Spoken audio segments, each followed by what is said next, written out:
Hey, what's up guys? It's Garrett here. Today we're going to talk a little bit about how you can make money off of Instagram and the reasons why people make money off of Instagram. So let's just jump into it.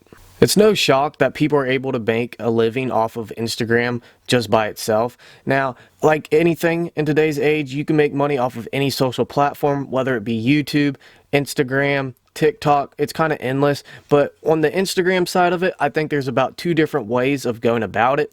You can either go the more meme slash sports page, car page, or you can go more of the personal route where it's you posting pictures and videos about yourself, but you're giving fitness tips or makeup tutorials, or maybe your lifestyle in general is just really interesting to people and that's why they follow you. I'm going to talk a little bit about what I think will make you money in a long-term perspective so you can eventually make it a full-time job, and kind of the pros and cons of going one way versus the other. If we take a look at more of the sports slash meme sides of things, we can see in the sports industry that there's House of Highlights, Barstool Sports, and the meme slash comedy, we have Hood Clips, which Hood Clips actually is getting a big sponsorship from Fashion Nova.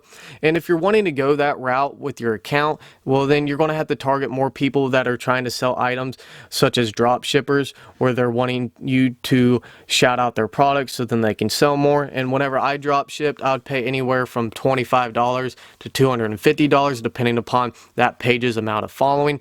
And I would try to find the same niche. So if I was selling maybe a race car, well then I'd go to a car page, or if I was trying to sell makeup, then I was going to a makeup page.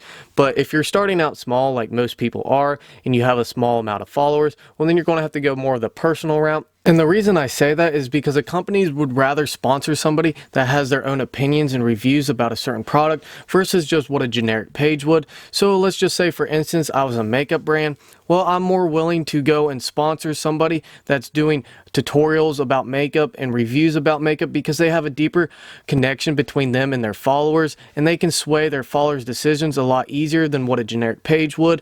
And if they're saying that my makeup brand is really good and their followers trust what they say, well then their followers are more willing to go out there and buy the same product. So now that we know that there's two main different ways to become an Instagram influencer, we can kind of take a look at to see what earnings you may be able to receive based upon the follower count you have and the content you post. On the smaller end of things, we have the influencers that are anywhere from 0 to 10,000 followers, depending upon what kind of company that's wanting to sponsor you. If you even would get a sponsorship with that amount of followers, you might be able to receive anywhere from $50 to $100 a post.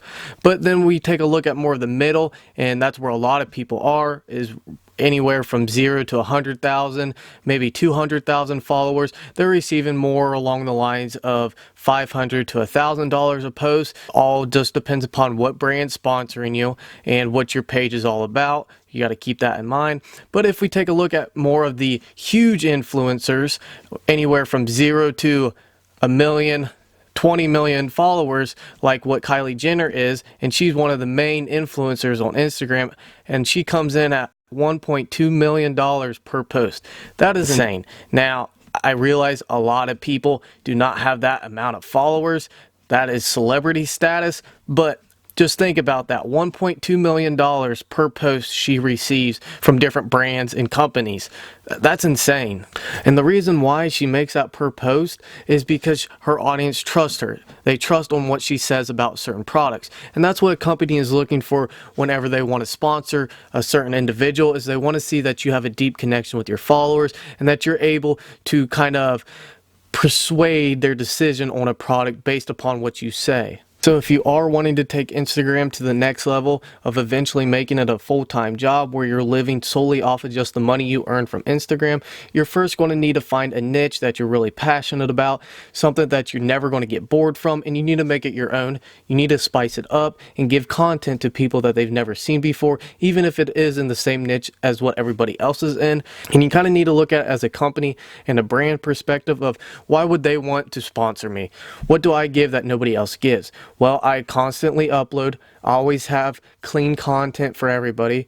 I always have content that nobody else has out there, and it's always fun to watch. And that's a nice thing about Instagram. It only takes 5 minutes to post a picture or a video versus what YouTube with the hours of filming and editing like this. And that's why a lot of people are turning towards Instagram to become an influencer. But if you're wanting to do it, you need to take it serious. You need to never give up on it, and that's just solely the best advice I can give to you. So that kind of just wraps up today's video. Thank you guys for all watching, and if you enjoyed it, all that I ask is if you push that like button, and I'll see you on the next one.